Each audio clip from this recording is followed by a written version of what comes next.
Bom dia, Jânio. Bom dia, Mariana. Bom dia a todos. E então... Jânio, a gente fala muito aqui no Encontro com a Notícia sobre a situação de dívidas dos estados com a União, né? E agora está havendo uma tentativa de acordo para o pagamento dessas dívidas, mas qual é a real situação do nosso estado do Rio Grande do Norte?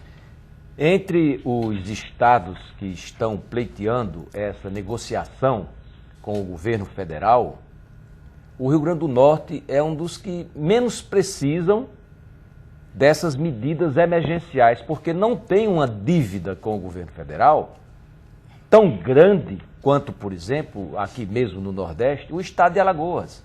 É várias vezes maior e pior do que a situação do Rio Grande do Norte, o estado de Alagoas e outros estados nordestinos. De um modo geral, os três estados que mais precisam renegociar essa dívida, ter um período de carência, quer dizer, um período sem ficar pagando, ter os juros modificados para diminuírem, estão em primeiro lugar o estado de São Paulo, que é o maior estado do país e tem realmente uma dívida muito grande. Aí depois vem Rio de Janeiro, que está numa situação pré-falimentar, está precisando inclusive entrar em emergência para receber dinheiro do governo federal, Minas Gerais e o Rio Grande do Norte, dentro de um pacto federativo, em que deve ter a isonomia, em que não se pode privilegiar um estado em detrimento de outro. O que é que leva nisso? Na reunião que teve, inclusive com os governadores, o governador do Rio Grande do Norte, Robson Faria, pediu a palavra e um dos últimos a falar reverteu a expectativa de uma solução também para esses estados que se mantiveram organizados nos últimos anos.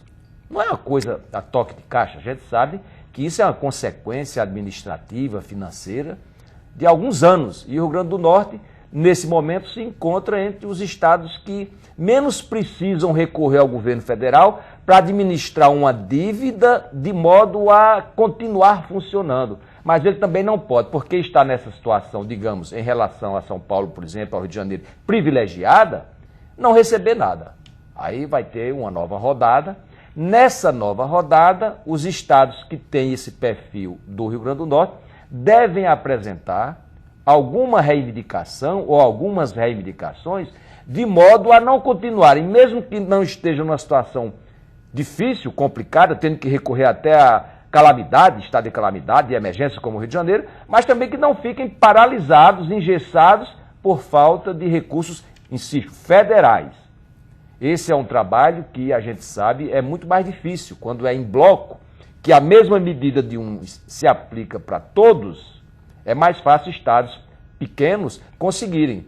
Mas a mesma medida para São Paulo, para esses grandes estados que têm essa maior dívida, não vai ser aplicada essa medida nos pequenos como o Rio Grande do Norte, porque eles não estão precisando. Mas o governo federal está investindo, está transferindo recursos dentro do que não recebe, do que deixa de receber e até do que transfere, como está já transferindo para o Rio de Janeiro, ele tem que contemplar também os primeiros. E essa vai ser uma oportunidade para o Rio Grande do Norte retomar aquela situação de um pouco mais de conforto de caixa para honrar os compromissos mais imediatos, a começar pelo pagamento do funcionalismo e por alguns projetos que se encontram prontos, prestes a serem iniciados ou retomados, dependendo da contrapartida do Estado. Esse é um momento muito importante, o primeiro passo já foi dado, esses estados que conseguiram a carência da dívida e a negociação já estão numa nova situação, mas o Rio Grande do Norte e outros estados pequenos que estão nessa situação precisam não perder tempo e já fazer a segunda rodada e retomar uma nova fase, um novo ciclo aí, de honrar os compromissos e principalmente de retomar os investimentos.